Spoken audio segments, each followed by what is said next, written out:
உங்களை இந்த Zoom மூலமாக சந்திப்பதிலே மிகுந்த மகிழ்ச்சியுடையவனாக இருக்கிறேன். மிகுந்த சந்தோஷமும், நல்ல ஒரு ஐக்கியத்தையும் இதன் மூலமாக நீங்கள் எனக்கு ஏற்படுத்திக் கொடுத்திருக்கிறீர்கள். கர்த்தருடைய நாமத்தினாலே நான் உங்களுக்கும் என்னுடைய நன்றியை தெரிவித்துக் கொள்கிறேன். இந்த நாளிலே நாம் கொலோசியர் எழுதின நிருபம் 3ஆம் அதிகாரம் வசனம் 15வது வசனம் முதல் கொண்டு 21வது வசனம் வரையிலுமான காரியங்களை நாம் சிந்திக்க இருக்கிறோம். வசனம் 15 முதல் 21 வரையிலான காரியங்கள். 15வது வசனம் முதல் கொண்டு 17வது வசனம் வரையிலுமாக முதலாவது பகுதியை நாம் சிந்திக்க இருக்கிறோம். இந்த முதல் பகுதியிலே 3 காரியங்களை நாம் பார்க்கிறோம். 15 முதல் 17 தேவ சமாதானம் உங்கள் இருதயங்களில் ஆழக்கடவது, இதற்கென்றே நீங்கள் ஒரே சரீரமாக அழைக்கப்பட்டீர்கள், நன்றியறிதல் உள்ளவர்களாயும் இருங்கள். கிறிஸ்துவின் வசனம் உங்களுக்குள்ளே சகல ஞானத்தோடும் பரிபூர்ணமாக வாசமாயிருப்பதாக. சங்கீதங்களினாலும் கீர்த்தனைகளினாலும் ஞானப்பாட்டுகளினாலும் ஒருவருக்கொருவர் போதித்து புத்தி சொல்லிக் கொண்டு உங்கள் இருதயத்திலே கர்த்தரை பக்தியுடன் பாடி, வார்த்தையினாலாவது கிரியலினாலாவது நீங்கள் எதை செய்தாலும் அதையெல்லாம் கர்த்தராகிய இயேசுவின் நாமத்தினாலே செய்து அவர் முன்னிலையாக பிதாவாகிய தேவனை ஸ்தோத்திரியுங்கள் என்று சொல்லி பார்க்கிறோம். இங்கே 3 காரியங்களை நாம் பார்க்க முடியும். ஒவ்வொரு விஷயமாக நாம் பார்க்கலாம். முதலாவதாக 15வது வசனத்திலே தேவ சமாதானம் உங்கள் இருதயங்களில் ஆழக்கடவது என்று சொல்லி பார்க்கிறோம். தேவ சமாதானம் உங்கள் இருதயங்களில் ஆழக்கடவது என்று சொல்லும் பொழுது, நான் ஏற்கனவே சொன்னேன், தேவ சமாதானம் என்பது இந்த இடத்திலே தேவனுடைய சமாதானம் என்பதாகும். அதாவது இங்கே மொழிபெயர்ப்பிலே தேவ சமாதானம் என்பது சில இடங்களிலே இந்த வார்த்தை உடைய என்ற சொல்லானது நீக்கப்பட்டிருக்கிறது. சன் ஆஃப் காட் அப்படின்னு சொல்லும் பொழுது தேவகுமாரன் என்று சில இடங்களில் மொழிபெயர்க்கப்பட்டிருக்கிறது. சில இடங்களில் தேவனுடைய குமாரன் என்று மொழிபெயர்க்கப்பட்டிருக்கிறது. அது தேவகுமாரன் என்று சொன்னாலும் தேவனுடைய குமாரன் என்ற அர்த்தமுடையதான். அது ஜெனிட்டிவ் கேசஸ்ல தான் சொல்லப்பட்டிருக்கிறது. உடைமை பொருள் வேற்றுமையில தமிழ்ல சொல்ல வேண்டுமானால் உடைமை பொருள் வேற்றுமையில அது சொல்லப்பட்டிருக்கிறது. அப்ப தேவ சமாதானம் என்ற வார்த்தையானது தேவனுடைய சமாதானம் என்ற அர்த்தமாகும். தேவனுடைய சமாதானம் உங்கள் இருதயங்களில் ஆழக்கடவது. இப்ப தேவ சமாதானத்தை குறித்து முதலாவது சமாதானம் என்ற வார்த்தை குறித்து நாம் பார்க்கும் பொழுது, கிரேக்க மக்கள் சமாதானத்தை எப்படி அர்த்தப்படுத்தினார்கள், என்னவாக கருதினார்கள் என்று சொன்னால், 2 தரப்பினருக்கு இடையில் இருக்கக்கூடிய நல்லுறவை அது காட்டக்கூடியதாக இருக்கிறது. 2 தரப்பினர் இருக்கிறார்கள், 2 வகைப்பட்ட மக்கள். அவர்களுக்கு இடையிலே ஒரு சமாதானமான நல்லுறவு இருப்பதைத்தான் அவர்கள் சமாதானம் என்று சொன்னார்கள். ஒரு களங்கமற்ற அல்லது ஒரு தெளிந்த உறவு, அது எந்த விதமான நிலைமையிலும் மனதிலே அவர்களுக்கு ஒருவருக்கொருவர் விரோத போங்கோ அல்லது பகைமையோ இல்லை. அவர்கள் ஒருவருக்கொருவர் ஒரு நல்ல உறவிலே இருக்கிறார்கள். அதைத்தான் அவர்கள் சமாதானம் என்று சொல்வார்கள். எபிரேயர்களை குறித்து பொறுக்கும் எபிரேய யூதர்களுக்கு இது எப்படி இருக்குன்னு சொன்னா, பாதுகாப்பான சூழலில் இருக்கக்கூடிய இளைப்பாறுதல், அமைதி. பாதுகாப்பான சூழலில் இருக்கக்கூடிய அமைதியைத்தான் அவர்கள் சமாதானம் என்று கருதினார்கள். நாம் பழைய ஏற்பாட்டிலே நம்ம வாசிக்கிறோம், பல இடங்கள்ல தேசம் அமைதலாயிருந்தது, தேசம் அமைதலாயிருந்தது என்று சொல்லி யுத்தம் இல்லாதிருந்த அந்த காலத்தை குறிப்பிடுவதற்காக சொல்லுவார். அதாவது யுத்தம் இல்லாத காலம், சமாதானத்தின் காலம் ஒரு அமைதியான ஒரு காலமாக இருக்கிறது, பாதுகாப்பான ஒரு சூழலை தரக்கூடியதாக இருக்கிறது. ஆகவே பாதுகாப்பான சூழலில் இருக்கும் இளைப்பாறுதலின் காலத்தை குறிப்பதற்காக சமாதானம் என்ற வார்த்தையை அவர்கள் பயன்படுத்தினார்கள். ஒரு கிறிஸ்தவ விசுவாசியை பொறுத்த வரைக்கும் 2 கருத்துக்களுமே உள்ளடங்கிய பொருளாக உள்ளது என்பதை நாம் அறிகிறோம். நமக்கு விசுவாசிகளாகிய நமக்கு 2 கருத்துக்களும் உள்ளடங்கி இருக்கிறதை நாம் அறிய முடிகிறது. முதலாவதாக நாம் பார்க்கும் பொழுது, நாம் ஒரு பாவியான நிலைமையில் நாம் இருந்தோம். பாவிகளாக நாம் இருந்த நாட்களிலே தேவனுக்கு சத்துருக்களாய் இருந்தோம் என்று சொல்லி வேதம் சொல்லுகிறது.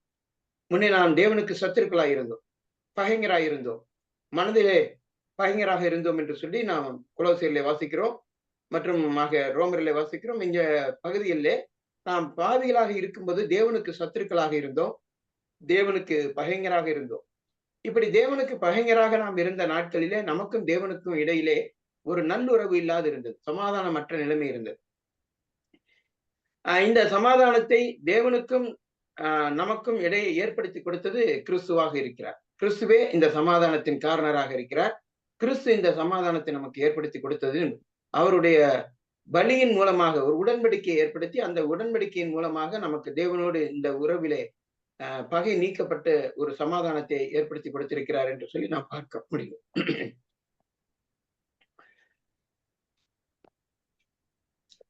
ரோமருக்கு எழுதின நிருபம் 5ஆம் அதிகாரம் 1வது வசனத்தை நாம் வாசிக்கலாம். மிக எளிமையாக நமக்கு விளங்க செய்யக்கூடிய ஒரு வேத பகுதி தான்.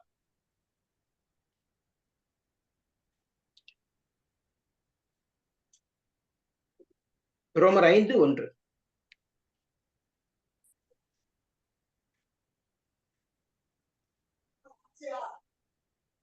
இவ்விதமாக நாம் விசுவாசத்தினாலே நீதிமான்கள் ஆக்கப்பட்டிருக்கிறபடியால் நம்முடைய கர்த்தராகிய இயேசு கிறிஸ்து மூலமாய் தேவனிடத்தில் சமாதானம் பெற்றிருக்கிறோம் என்று சொல்லி பார்க்கிறோம். இந்த வசனத்திலே நான் தேவனிடத்திலே சமாதானம் பெற்றிருக்கிறோம் என்று சொல்லி பார்க்கிறோம். பகைமை நீங்கி அல்லது இரு திறத்தாருக்கு இடையிலே ஏற்பட்டிருக்கிற நல்லுறவை இது காண்பிக்கிறது. நமக்கும் தேவனுக்கும் இடையிலே ஏற்பட்டிருக்கக்கூடிய ஒரு நல்லுறவை தான் இது காட்டுகிறது. தேவனுக்கும் மனிதனுக்கும் இடையே ஏற்பட்டிருக்கிற நல்ல இந்த இந்த சமாதானத்தை குறித்து நாம் பார்க்கும் பொழுது இது 4 நிலைகளிலே 4 இடங்களிலே இந்த சமாதானம் அனுபவிக்கப்படுகிறதாக நாம் வேதத்தில் பார்க்க முடியும். ஒரு கிறிஸ்தவ விசுவாசிக்கு இந்த சமாதானமானது 4 நிலைகளிலே அது காட்டக்கூடியதாக இருக்கிறது. நடைமுறையிலே நாம் அதை அனுபவிக்கக்கூடியதாக இருக்கிறது. வேதம் அப்படி நமக்கு சொல்லுகிற 4 இடங்களை பார்க்கலாம். அதான் முதல் இடம் நாம் பார்க்கிறோம். ஒன்று, தேவனுக்கும் மனிதனுக்கும் இடையிலே ஏற்பட்டிருக்கக்கூடிய சமாதானம். நீங்கள் நானும் தேவனிடத்திலே சமாதானம் பெற்றவர்களாக இருக்கிறோம். விசுவாசிகளாக இருக்கிற யாவரும் தேவனிடத்திலே நமக்கு இப்பொழுது சமாதானம் உண்டாயிருக்கிறது. முன்னே நமக்கு தேவனிடத்திலே சமாதானம் இல்லை. நாம் தேவனுக்கு சத்துருக்களாக பயங்கராக இருந்தோம். இப்பொழுது நாம் தேவனோடு சமாதானம் பெற்றிருக்கிறோம். இரண்டாவதாக, ஒரு யூதனுக்கும் புற இனத்தவனுக்கும் இடையிலே இருக்கக்கூடிய சமாதானம். ஒரு யூதனை குறித்து பார்க்கும் பொழுது, ஒரு யூதன் தேவனுடைய பல ஸ்லாக்கியங்களை அனுபவிக்கக்கூடிய மனிதனாக இருந்தான். பல ஆசீர்வாதங்களுக்கு ஸ்லாக்கியங்களுக்குரிய மனிதனாக அவன் இருந்தான். அது தேவன் அவர்களை தெரிந்தெடுத்து அவர்களுக்கென்று கொடுத்த முற்பிதாக்களோடு செய்த உடன்படிக்கையிலிருந்து அவர்களுக்கு கிடைத்த வாக்கு தத்தங்களும் ஸ்லாக்கியங்களுமாக இருக்கிறது. அதை குறித்து நாம் எபேசியருக்கு எழுதின நிருபம் 2ஆம் அதிகாரம் 11 சில வசனங்களிலே நாம் வாசிக்கிறோம். அப்ப அந்த வசனங்களிலே நாம் பார்க்கும் பொழுது யூதர்களுக்கு உரிய ஸ்லாக்கியங்களாக சில காரியங்களை நாம் பார்க்கிறோம். அதே போல ரோமருக்கு எழுதின நிருபம் 9ஆம் அதிகாரத்திலும் 3ஆம் அதிகாரத்திலும் நாம் பார்க்க முடியும். ஒரு சில வசனங்களை நான் உங்களுக்கு முன்பாக கொண்டு வருகிறேன். ரோமருக்கு எழுதின நிருபம் 9ஆம் அதிகாரம். முதலாவதாக ரோமருக்கு எழுதின நிருபம் 9ஆம் அதிகாரத்தை நாம் பார்க்கலாம்.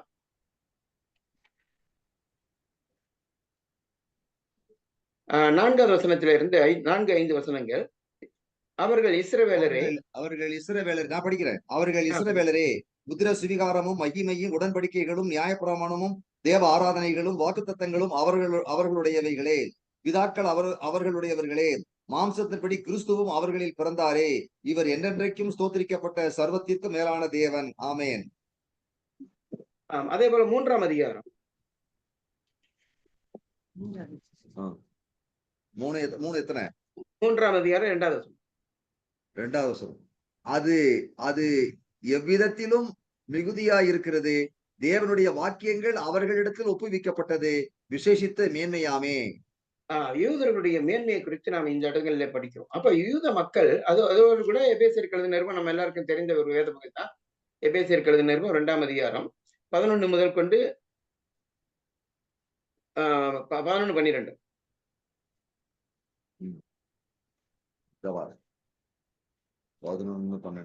ஆனபடியினால் முன்னே மாம்சத்தின்படி புறஜாதியாராய் இருந்து மாம்சத்தின் கையினாலே செய்யப்படுகிற விருத்த சேதனம் உடையவர்களால் விருத்த சேதனம் இல்லாதவர்கள் எனப்பட்ட நீங்கள் அக்காலத்திலே கிறிஸ்துவை சேராதவர்களும் இஸ்ரவேலுடைய காணியாட்சிக்கு புறமானவர்களும் வாக்கு தத்தத்தின் உடன்படிக்கைகளுக்கு அந்நியரும் நம்பிக்கை இல்லாதவர்களும் இவ்வுலகத்தில் தேவனற்றவர்களுமாயிருந்தீர்கள் என்று நினைத்துக் கொள்ளுங்கள்.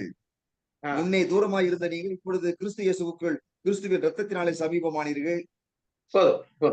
அப்ப நாம பார்க்கிறோம், இங்கே அக்காலத்திலே நாம் கிறிஸ்துவை சேராதவர்களாக இஸ்ரவேலின் காணியாட்சிக்கு புறம்பானவர்களாக இருந்தோம், வாக்கு தத்தத்தின் உடன்படிக்கைகளுக்கு அந்நியராக இருந்தோம், நம்பிக்கை இல்லாதவர்களாக இருந்தோம், இவ்வுலகத்திலே தேவனற்றவர்களாக இருந்தோம் என்று சொல்லி பல காரியங்களை நாம் பார்க்கிறோம். அப்ப இவ்வுலகத்திலே தேவனுடைய ஜனங்கள் என்ற சாக்கியம் பெற்றவர்களாகவும் தேவனுடைய காணியாட்சிக்குரிய மக்களாகவும் இஸ்ரவேல் ஜனங்கள் இருந்தார்கள். அதாவது தேவனுடைய வாக்கு தத்தங்களும் சுதந்திரங்களும் ஆராதனைகளும் எல்லாம் அவர்களுக்குரிய சாக்கியங்களாக இருந்தது. அந்த நாட்களிலே புற இனத்தவர்களை பார்க்கும் பொழுது புற இனத்தவர்களுக்கு இந்த சாக்கியங்கள் எதுவும் இல்லை. தேவனால் தெரிந்து கொள்ளப்பட்ட மக்களாக இருந்த அவர்களுக்கு இருந்த அந்த சாக்கியங்களே நமக்கு புற இனத்தவருக்கு எதுவும் இல்லாமல் இருந்தது. அப்ப புற இனத்தவர்களை அவர்கள் விரோதிக்கிறவர்களாக, பகைக்கிறவர்களாக, இவர்கள் எல்லாம் விருத்த சேதனம் இல்லாத ஜனங்கள் என்ற ஒத்த வார்த்தையில சொல்லி நிறுத்திடுவாங்க. பழைய ஏற்பாட்டில நாம் பார்க்கும் பொழுது புற இனத்தவர்களை குறிப்பிடுவதற்கான ஒரே சொல்ல என்ன தெரியுமா? விருத்த சேதனம் இல்லாத அந்த அந்நியன். அது ஒரு கீழ்த்தரமான ஒரு வார்த்தையாக தான் அவருடைய வார்த்தை சிந்தனையில இருந்தது. கீழ்த்தரமான நிலைமையிலே. சவுல் கூட தன்னுடைய மரண நேரத்தில் சொல்லுகிறான், விருத்த சேதனம் இல்லாத என்னை வந்து கொன்று போடாதபடிக்கு நீ என்னை கொன்று போடு என்று சொல்லுகிறான். சாவில கூட ஒரு விருத்த சேதனம் இல்லாதவன் கையில சாவக்கூடாது என்று நினைக்கக்கூடியவர்களாக இருந்தார்கள். அப்படி புறையினத்தவர்களை கீழ்த்தரமாக எண்ணினவர்களாக அவர்களுக்கும் இவர்களுக்கு விரோதமாக நிலைமையில ஒரு வித்தியாசமான பகைமை நின்றது என்பதை நான் பார்க்கிறோம். இந்த பகைமையை வித்தியாசத்தை கர்த்தர் தம்முடைய சிலுவை மரணத்தினாலே நீக்கி போட்டு ஒற்றுமையை ஏற்படுத்தி இருக்கிறார் என்று சொல்லி பார்க்கிறோம்.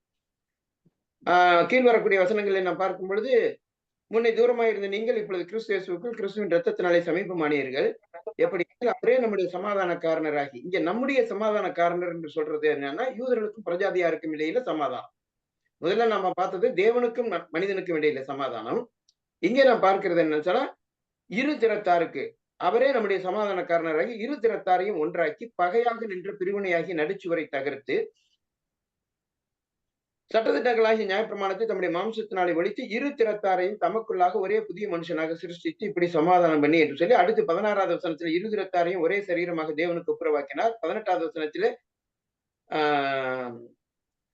நாம் இரு திறத்தாரும் ஒரே ஆவியினாலே தேவனிடத்தில் சேரும் சாக்கியத்தை பெற்றிருக்கிறோம்.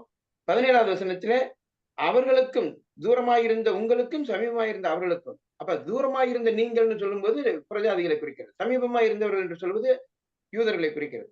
இப்ப இருதிறத்தார் என்று சொல்லி நாம் பார்க்கிறோம். இந்த இருதிறத்தாருக்கு இடையில ஏற்பட்டிருக்கிற சமாதானத்தை குறித்து நாம் பார்க்கிறோம். பொதுவாக இந்த பகுதியை வேதத்திலே ஆராதனை தேவனிலே எடுத்து பேசும் பொழுது தேவனுக்கும் நமக்கும் ஏற்பட்ட சமாதானத்தை குறித்து பேசுவார்கள். ஆனால் இந்த வேத பகுதி யூதர்களுக்கும் பிரஜாதிகளுக்கும் இடையிலே இரு திறத்தாருக்கும் பகையாக நின்ற பிரிவினையாகி நடுச்சுவர் தகர்க்கப்பட்டிருக்கிறது என்பதைத்தான் நாம் பார்க்கிறோம். யூதர்களுக்கும் பிரஜாதிகளுக்கும் இப்பொழுது வேற்றுமை இல்லாதபடிக்கு சபையிலே விசுவாச மக்களுடைய கூட்டத்தின் நடுவிலே யூதனுக்கும் பிரஜாதியானுக்கும் வேற்றுமை இல்லாத நிலைமையிலே தேவன் ஒரு சமாதானத்தை ஏற்படுத்தி இருக்கிறார். இந்த சமாதானத்தை ஒரு யூதனும் ஒரு புறஜாதியானும் சேர்ந்து ஆராதிக்கிற திருச்சபையில நினைச்சு பாருங்க எப்படி இருக்கும். இன்றைய நாட்கள்ல யூதர்களோடு சேர்ந்து நம்ம ஆராதிக்கக்கூடிய சாக்கியம் இல்லை. ஆனால் முதல் நூற்றாண்டிலே அல்லது மத்திய ஆசிய பகுதிகளில் போனால் ஒருவேளை அல்லது அமெரிக்க தேசத்துக்கு போனால் அங்கே ஒருவேளை சில யூதர்கள் இருக்கலாம் விசுவாசிகளாக. இன்னைக்கு ரொம்ப குறைவாக இருக்கிறார்கள். ஆனால் முதல் நூற்றாண்டிலே அநேகமாக பெரும் ஒரு கால்வாசி அளவிலாக முக்கால்வாசி புறஜன மக்கள் இருக்கிறாங்கன்னு சொன்னா ஒரு கால்வாசி அளவிலாகிலும் சபைக்கு சபை யூத மக்கள் இருந்தார்கள். அப்ப யூதர்கள் கண்டாலே புறஜாதிகளை கண்டாலே நாய்கள் என்று சொல்லக்கூடிய நிலைமையில் இருந்த மக்கள் இன்றைக்கு அவர்கள் ஒரே அப்பத்திலே புசித்து ஒரே பாத்திரத்திலே பானம் பண்ணி கர்த்தரை துதித்து ஏக இதயத்தோடு கர்த்தரிடத்துல கிட்டி சேரக்கூடிய அந்த உறவு எப்படி இருந்திருக்குன்னு யோசிச்சு பாருங்க முதல் நூற்றாண்டுல. அப்ப அந்த நிலைமையிலே ஒரு யூதனுக்கும் பிரஜாதியானுக்கும் இருந்த அந்த பகைமை நீக்கப்பட்டிருக்கிறதை அந்த சமாதான உறவை நாம் பார்க்கிறோம். இது இரண்டாவது. மூன்றாவதாக நாம் பார்க்கிறோம் சக விசுவாசிகளுக்கு இடையில ஏற்படக்கூடிய சமாதானம். ஒரு விசுவாசி தேவனிடத்திலே நாம் பெற்ற இந்த சமாதானத்தை குறித்து நாம் பார்க்கும் பொழுது ஒரு விசுவாசி சக விசுவாசியோடு சமாதானம் பெற்றவனாக இருக்கிறான். 1 தீமோத்தேயு 5ஆம் அதிகாரம் 13வது வசனம்.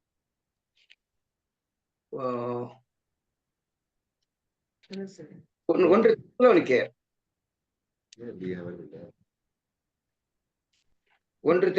5:13 உங்களுக்குள்ளே சமாதானமாய் இருங்கள் என்று சொல்லிப்பார். உங்களுக்குள்ளே சமாதானமாயிருக்கு. ஒரு விசுவாசி இன்னொரு விசுவாசியோடு சக விசுவாசியோடு சமாதானமான நிலைமையில் இருக்கிறார். இன்னொரு விசுவாசியோடு இருக்கக்கூடிய நல்லுறவை இது காட்டக்கூடியதாக இருக்கு.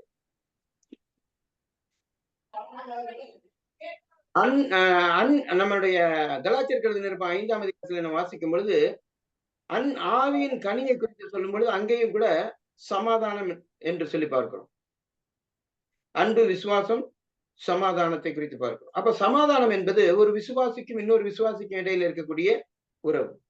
சாதாரணமாக நாம் யாராக இருந்தோம் என்று சொன்னால் இதை ரொம்ப லேசாக நமக்கு தெரியலாம். ஒருவேளை ஒரு விசுவாசியோட சமாதானமா இருக்கிறது என்பது ஒரு சாதாரணமான விஷயம் போல அல்லது அதுல பெரிய மேன்மை என்ன இருக்கு அப்படிங்கிற மாதிரி அவ்வளவு சிறப்பு இருக்குதா அப்படிங்கிற மாதிரி யோசிப்போம். கொஞ்சம் நம்முடைய பழைய நிலைமையை கொஞ்சம் திரும்பி பார்க்கும்போது அது நமக்கு உதவியா இருக்கும். தீத்துவின் புத்தகம் 3ஆம் அதிகாரம் 3வது வசனம் பாருங்க. தீத்து 3:3 பிலிப்பியரா பிரதர்? தீத்து 3:3. தீத்து டைட்டஸ். தீத்துவா?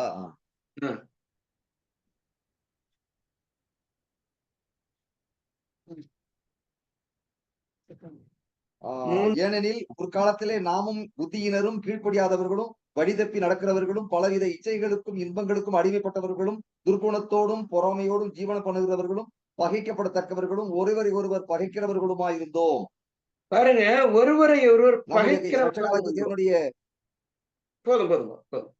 பழைய காலத்திலே நாம் முற்காலத்திலே இருந்த பொழுது, நாம் பாவிகளா இருந்த நாட்களிலே சாதாரணமாக ஒரு மனிதன் இன்னொரு மனிதனை பார்க்கும்போது பொறாமைப்படக்கூடிய சுபாவம் உடையவனாக இருக்கிறார். இயல்பாக மனிதனுக்கு பிற மனிதர்களை காணும் பொழுது பல நிலைமைகளிலே பல காரணங்களை முன்னிட்டு அவர்களிடத்திலே பொறாமை ஏற்படுகிறது. அந்த பொறாமையோடு கூட ஒருவர் பகைக்கிறவர்களாக இருந்தோம் என்று சொல்லி பார்க்கிறோம். சில நேரத்துல நமக்கு இல்லாத சில நல்ல காரியங்கள் மற்றவர்களிடத்துல இருந்துச்சுன்னா அவங்க மேல பார்க்கும்போது ஒரு பொறாமை இருக்கு. அது நிமித்தமாகவே காரணம் இல்லாமல் அவங்களை பகைக்கிறவங்களும் உண்டு. நிமித்தம் இல்லாமல் பகைக்கிறது, எந்த ஒரு காரணமும் இல்லாது அவங்க பகைப்பாங்க. ஏன்னு கேட்டா மனதுக்குள்ளார ஒரு பொறாமை உணர்வு அவங்ககிட்ட இருக்கிறத பார்க்கும்போது அதுல பொறுத்து கொள்ள முடியாத அந்த பொறாமை உணர்வு ஒரு பகைமை உணர்வையே தூண்டி விடுது. இப்படி ஒருவரை ஒருவர் நாம் பகைக்கிறவர்களாக இருந்தோம். ஆனால் விசுவாசிகளாக நாம் இருக்கும் பொழுது நாம் இதற்கு நேர்மாறாக சக விசுவாசிகளுக்கு இடையிலே நாம் சமாதானம் பெற்று அனுபவிக்கக்கூடியவர்களாக, அன்பு பாராட்டக்கூடியவர்களாக, சந்தோஷம் அனுபவிக்கக்கூடியவர்களாக, சமாதானத்தை பெற்றவர்களாக நாம் இருக்கிறோம். இது ஒரு விசுவாசி இன்னொரு விசுவாசியோடு பெற்றிருக்கக்கூடிய சமாதானத்தின் சந்தோஷமாக ஸ்லாக்கியமாக இருக்கிறது. நான்காவதாக, விசுவாசி தனக்குள்ளே தானே அனுபவிக்கக்கூடிய சந்தோஷத்தை, சமாதானத்தை பார்க்கும்.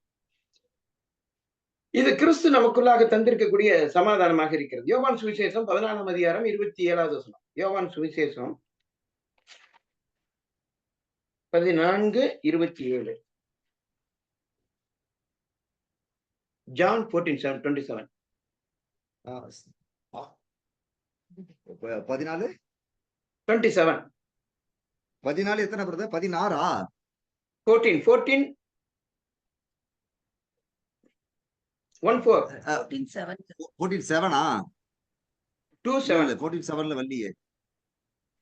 14:27. 27. ஓ 27. சமாதானத்தை உங்களுக்கு வைத்து போகிறேன், என்னுடைய சமாதானத்தையே உங்களுக்கு கொடுக்கிறேன். உலகம் கொடுக்கிற பிரகாரம் நான் உங்களுக்கு கொடுக்கறதில்லை. உங்கள் இருதயம் கலங்காமலும் பயப்படாமலும் இருப்பதாக.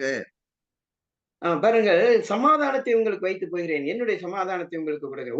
ஒரு விசுவாசி தனக்குள் தானே அனுபவிக்கக்கூடிய சந்தோஷம் சமாதானமாக இது இருக்கிறது. அதுதான் நான் முதல்ல சொன்னேன்.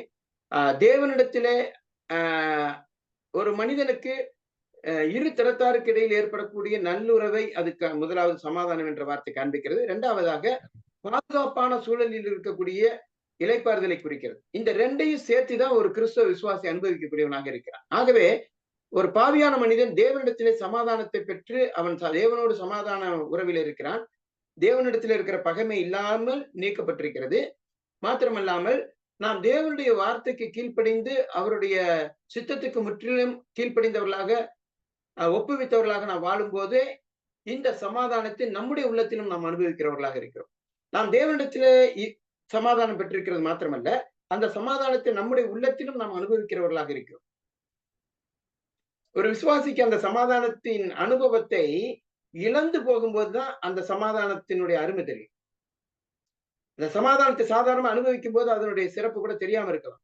சில நேரத்துல நம்ம தேவனோடு கீழ்ப்படியாமல் தேவனுக்கு விரோதமான சில காரியங்களை தேவனுடைய வார்த்தைக்கு எதிரான சில காரியங்களை செய்யும் பொழுது அந்த மாதிரி சந்தர்ப்பங்கள்ல ஏதோ ஒரு அமைதி இழந்த நிலைமையை நாம் உணர முடியும்.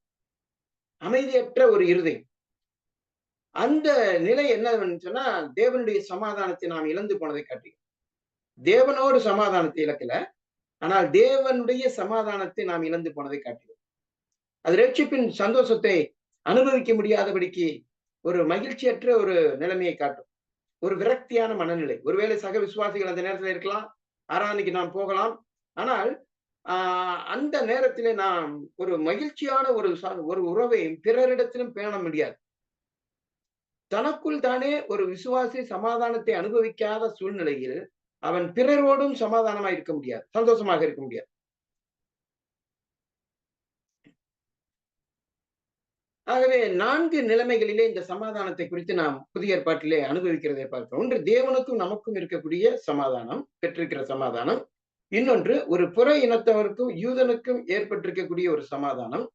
மூன்றாவதாக, சக விசுவாசிகளுக்கு இடையில் ஏற்பட்டிருக்கக்கூடிய சமாதானம். நான்காவதாக, ஒரு விசுவாசி தனக்குள் தானே அனுபவிக்கக்கூடிய பேரானந்தம். இந்த நிலைமையிலே நம்முடைய இந்த சமாதானம் நம்மை ஆளுகை செய்கிறது. தேவ சமாதானம் உங்கள் இருதயங்களை ஆளுகை செய்யக்கூடாது என்று சொல்லி நாம் படிக்கிறோம். கொலோசியர் எழுதின நிருபம் 3ஆம் அதிகாரம்.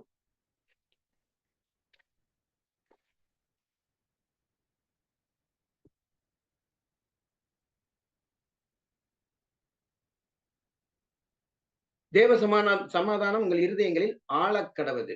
இந்த ஆழக்கடவுதுங்கிற வார்த்தையானது ஒரு அம்பையர் போல, ஒரு விளையாட்டு போட்டியில் இருக்கக்கூடிய நடுநிலையாளர் அந்த போட்டியாளர்களை எப்படி கட்டுப்படுத்துகிறாரோ, நெறிப்படுத்துகிறாரோ அது போல இருந்து செயல்படுகிறதாக இருக்கிறது. அந்த வண்ணமாக நம்முடைய வாழ்க்கையிலே சமாதானத்தை நிலவச் செய்கிறதிலே ஒரு ஆளுகை அங்கே நிலைநாட்டப்பட்டிருக்கிறது. தேவ சமாதானமானது நம்முடைய இருதயத்தை ஆளுகை செய்யக்கூடியதாக இருக்கிறது. நம்முடைய வாழ்க்கையிலே ஒழுங்கு நெறிகளை ஏற்படுத்துவதற்கு இந்த சமாதானம் உதவி செய்யக்கூடியதாக இருக்கிறது. ஆகவே தேவ சமாதானம் உங்கள் இருதயங்களை ஆழக்கடவுது என்று சொல்லி பார்க்கிறோம். இதற்கென்றே நீங்கள் ஒரே சரீரமாக அழைக்கப்பட்டீர்கள், நன்றியறிதல் உள்ளவர்களாயும் இருங்கள் என்று சொல்லி பார்க்கிறோம். ஒரே சரீரமாக நாம் அழைக்கப்பட்டிருக்கிறோம். ஆகவே இந்த ஒரே சரீரமாக அழைக்கப்பட்டிருக்கிற இந்த அழைப்பிலே இந்த தேவ சமாதானத்தை சக விசுவாசிகளோடும் கூட நாம் அனுபவிக்கிறோம். இதற்காக நாம் நன்றி செலுத்த வேண்டாமா? இந்த புத்தகத்திலே ஸ்தோத்திரம் செலுத்துதலை குறித்து 6 முறை சொல்லுகிறார் பவுல் அப்போஸ்தலர். அதுல 5வது குறிப்பாக இந்த வசனம் இருக்கிறது. ஆகவே ஸ்தோத்திரம் செலுத்துகிறதிலே நாம் தேவனுக்கு நன்றி நிறைந்த இருதயத்தோடு தேவனுக்கு ஸ்தோத்திரம் செலுத்த வேண்டும். பாருங்கள், இதற்கென்றே நீங்கள் ஒரே சரீரமாக அழைக்கப்பட்டீர்கள். எதற்கென்றே? தேவ சமாதானத்தை அனுபவிக்கும்படியாக. தேவனோடு இருக்கக்கூடிய சமாதானத்தோடு நாம் மற்ற விசுவாசிகளோடும் ஒரு சரீரமாக, சபையாக நாம் கூடி வரக்கூடிய எல்லா விசுவாசிகளிடத்திலும் இந்த சமாதானத்தை அனுபவிக்கும்படியாக நாம் அழைக்கப்பட்டிருக்கிறோம். இது நமக்கு கிடைக்கப்பட்டிருக்கிற மாபெரும் சிலாக்கியமாக இருக்கிறது. நான் அடிக்கடி சொல்லுவேன், புறமதத்தவர்கள் தங்களுடைய வழிபாட்டு தலங்களுக்கு போவதற்கும் நாம் கடவுளுடைய சமூகத்துக்கு போய் கர்த்தரை ஆராதிக்க போவதற்கும் உள்ள வித்தியாசம், அல்லது சபை கூடி வருதலுக்கு வருவதற்கும் இல்ல வித்தியாசம் என்ன? மறுபடியும் கேட்கிறேன். புறமதத்தவர்கள் தங்களுடைய வழிபாட்டு தலங்களுக்கு போவதற்கும் ஒரு சக விசுவாசியோடு சேர்ந்து நாம் இப்ப தேவனை கர்த்தரை ஆராதிப்பதற்காக சபை கூடி வருவதற்கு உள்ள வித்தியாசம் என்ன? ரொம்ப சிம்பிள்.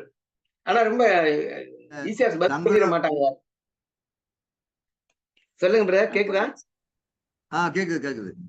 அதாவது பிற மதத்தவர்கள் தங்களுடைய வழிபாட்டு தலங்களுக்கு போகும்போது நான் சாமி கும்பிட போறேன், நான் கடவுளை பார்க்க போறேன், நான் என்னுடைய மன அமைதிக்காக சாமி கும்பிட போறேன் அப்படின்னு சொல்லிட்டு அவரவர் போவாங்க. அங்க அவங்க தங்களுடைய கடமையை நிறைவேற்றிக் கொண்டு திரும்பி வந்து விடுவாங்க. நாம் அப்படி அல்ல. நாம் கர்த்தரை ஆராதிப்பதற்காக, தொழுது கொள்வதற்காக மட்டும் அங்கே போகல. சபை கூடி வந்து நாம் கர்த்தரை தொழுது கொள்ளுகிறோம். சபை கூடுதல் என்பது, சபை கூடி வருகிறதிலே நாம் தொழுகை செய்கிறோம் என்பது, ஆராதிக்கிறோம் என்பது ஒரு பக்கம் உண்மை. அது அல்லாமல் ஆராதனை, இன்னைக்கு நிறைய நேரத்துல ஆராதனை குறித்து தப்பான எண்ணம் இருக்கு. அது மாத்திரமே ஆராதனையாகவும் ஆகி போகிறது. ஆராதனை என்பது ஒரு விசுவாசியுடைய சொந்த ஜீவியமே கர்த்தரை ஆராதிக்கக்கூடியதாக, கர்த்தரை சேவிக்கக்கூடியதாக இருக்கிறது என்பது ஒரு பக்கம் உண்மை. இரண்டாவதாக அவன் குடும்பமாக இந்த விஷயத்த கொஞ்சம் திருப்பி சொல்லுங்க. அது நீங்க அந்த ஒரு புறஜாதி போகும்போதும் விசுவாசி போகும்போதும் அது கொஞ்சம் குறன்னு இதாயிடுச்சு. ஓஹோ. ஒரு புறஜாதி தன்னுடைய கடவுளை வழிபடுவதற்காக வழிபாட்டு கோயிலுக்கு போறான்னு சொன்னா, அவங்களுடைய கோயில்களுக்கு போகும்போது அவரவர் தம் கடவுளை வணங்கி செல்வதற்காக அவங்களுக்காக மட்டும் அவங்க போய் வர்றாங்க. ஆனா விசுவாசிகளாகி நாம் கர்த்தருடைய சமூகத்துக்கு வரும்போது நாம் ஒருவருக்கொருவர் பெற்றிருக்கிற ஐக்கியத்தை அனுபவிப்பதற்காக, நமக்குள் தேவன் ஏற்படுத்தி கொடுத்திருக்கிற அன்பின் ஐக்கியத்தை அனுபவிப்பதற்காக நாம் இங்க கூடி வருகிறோம். தேவ சமூகத்திலே தேவனை ஆராதிக்கிற நேரத்திலே நாம் எல்லாருமாக ஒன்றிணைக்கப்பட்டவர்களாக நாம் இருக்கிறோம். ஒருவருக்கொருவர் ஒன்றிணைக்கப்பட்டிருக்கிறோம். நாம் யாரும் தனித்தனியாக வந்து தனித்தனியாக செல்கிறவர்கள் அல்ல. இதற்கென்றே ஒரே சரீரமாக அழைக்கப்பட்டிருக்கிறோம். இங்க ஒரே சரீரம் என்று சொல்லுவது சபை என்பது நமக்கு ரொம்ப லகுவா தெரியும். அப்ப இங்க சபையாக நாம் ஒரு சரீரமாக ஆக்கப்பட்டிருப்பது எதற்குன்னு சொன்னா, தேவ சமாதானத்தை நாம் அனுபவிக்கிறதுக்காக, அல்லது தேவ சமாதானம் உங்களை ஆளக்கடவுள். உங்கள் இருதயங்களினால் ஒவ்வொரு விசுவாசியுடைய உள்ளத்திலும் இந்த தேவ சமாதானம் ஆளுகை செய்யுமானால், கண்டிப்பாக கூடி வருகிற இடத்திலும் தேவ சமாதானத்தை அங்க அனுபவிக்க முடியும். அது அந்த சமாதானம் நிலவுவதை நம்ம பார்க்க முடியும். அங்க சண்டை சச்சரவுக்கு வேலை இல்லை, வாக்குவாதங்களுக்கு வேலை இல்லை, போட்டி பொறாமைக்கு வேலை இல்லை. அன்பின் உறவையும் சமாதானத்தையும் நாம் அங்க அனுபவிக்க முடியும். ஒரு தகப்பனுடைய பிள்ளைகள் ஒன்று சேர்ந்து விருந்து கொண்டாடும் வண்ணமாக யோபுவினுடைய குடும்பத்தை நினைச்சு பார்த்தா எப்படி? அவ்விதமாக நாம் எல்லாரும் ஒருமித்து தேவ சமூகத்திலே மகிழ்ச்சியாக இருப்பதற்காகவே நாம் ஒன்றிணைக்கப்பட்டிருக்கிறோம். ஆகவே இதற்காக நாம் நன்றி அறிதல் உள்ளவர்களாக இருக்க வேண்டும். அடுத்ததாக 16வது வசனத்திலே நான் பார்க்கிறோம் கிறிஸ்துவின் வசனம். இந்த இடத்துல நான் சொல்ல வேண்டிய ஒரு காரியம், 15வது வசனத்தை முடிக்கிறதுக்கு முன்னாடி ஒரு காரியத்தை சொல்றேன்.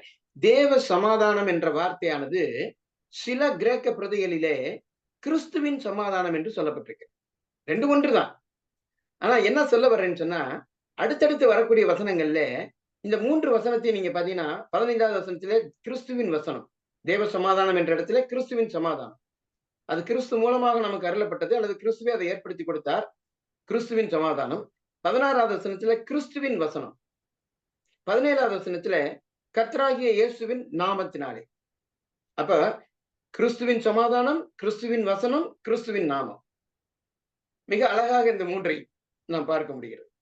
16வது வசனத்திலே கிறிஸ்துவின் வசனம் உங்களுக்குள்ளே சகல ஞானத்தோடும் பரிபூர்ணமாக வாசமாயிருப்பதாக. இங்க வாசமாயிருப்பதாகங்கிற வார்த்தையானது குடியிருப்பதாக என்ற அர்த்தத்திலே சொல்லப்பட்டிருக்கு. நிரந்தரமாக தங்கியிருத்தல், குடியிருத்தல்.